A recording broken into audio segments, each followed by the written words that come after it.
Sérieux les gars, arrêtez de nous bassiner avec votre... Ah, le port du voile islamique, c'est une liberté, c'est un choix, tu vois ce que je veux dire? Je vous arrête tout de suite, ce que dit le Coran ne m'intéresse pas.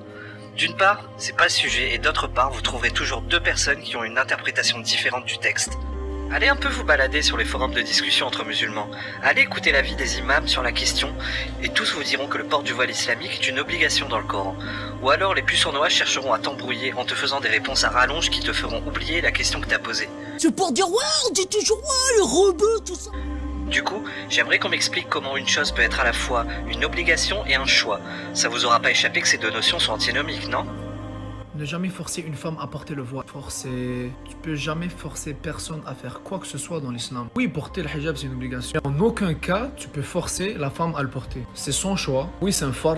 Chacun fait ses choix, c'est Allah qui juge, qu'Allah nous pardonne et nous guide. Alors là, il nous a dit trois choses contradictoires. Il nous a dit que porter le hijab, c'est une obligation, qu'en aucun cas tu peux forcer la femme à porter le voile, et que c'est son choix. Mais comment tu peux dire que c'est le choix de la femme de porter le voile, et aussi que le voile est une obligation? Bah donc elles ne font pas ce choix librement, les femmes voilées, si elles savent que c'est une obligation. Comment tu peux parler d'un choix obligatoire? Si c'est obligatoire, c'est pas un choix. En fait, toi tu veux pas forcer les femmes à porter le voile, mais tu veux qu'elles comprennent que c'est obligatoire de le porter, bah ça revient au même. Alors ouais, on peut toujours jouer sur les mots en disant que les musulmanes sont libres de respecter le Coran à la lettre ou pas, et que dans la plupart des cas, personne ne leur met un flingue sur la tempe.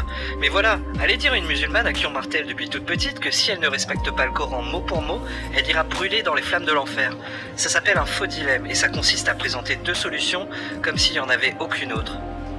De plus, c'est un secret de polichinelle que, dépendant de l'environnement dans lequel une musulmane évolue au quotidien, la pression sociale sera plus ou moins forte provenant de la famille ou du quartier de façon générale. L'habiller c'est facile, regarde, elle n'a que ça à se mettre.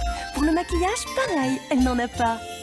Bien sûr, quand tu la fais sortir dans la rue, fais-la vite rentrer, parce qu'elle n'a pas le droit d'y aller. Entre les insultes, les intimidations et les menaces, Cro-Magnon, macrocéphale, ectoplasme. porter le voile pour une musulmane est alors dans certains cas une sorte d'assurance vie, ou plus simplement l'assurance d'avoir la paix. Ce soir, on va refaire l'actu avec une femme musulmane qui a osé dire que le voile était sexiste et obscurantiste et qui, depuis, est menacée. Donc, sa voix a été modifiée ce soir. Bonsoir, madame. Bonsoir. Vous êtes l'une des signataires de cette tribune et ce soir, nous respectons votre anonymat parce qu'apposer votre nom à ce parti pris vous vaut depuis mardi d'être menacé de mort. C'est bien ça? Des insultes, des menaces, de la diffamation, de l'intimidation et plein d'autres joyeusetés de ce type. Et c'est partagé sur des réseaux proches de ce que j'estime moi être des frères musulmans. Bref, je reste convaincu que le voile islamique est un outil d'asservissement de la femme. Avec ton doctorat, ta place à la cuisine. Et ce n'est pas parce que des musulmanes se prêtent au jeu de bon cœur que je penserais le contraire.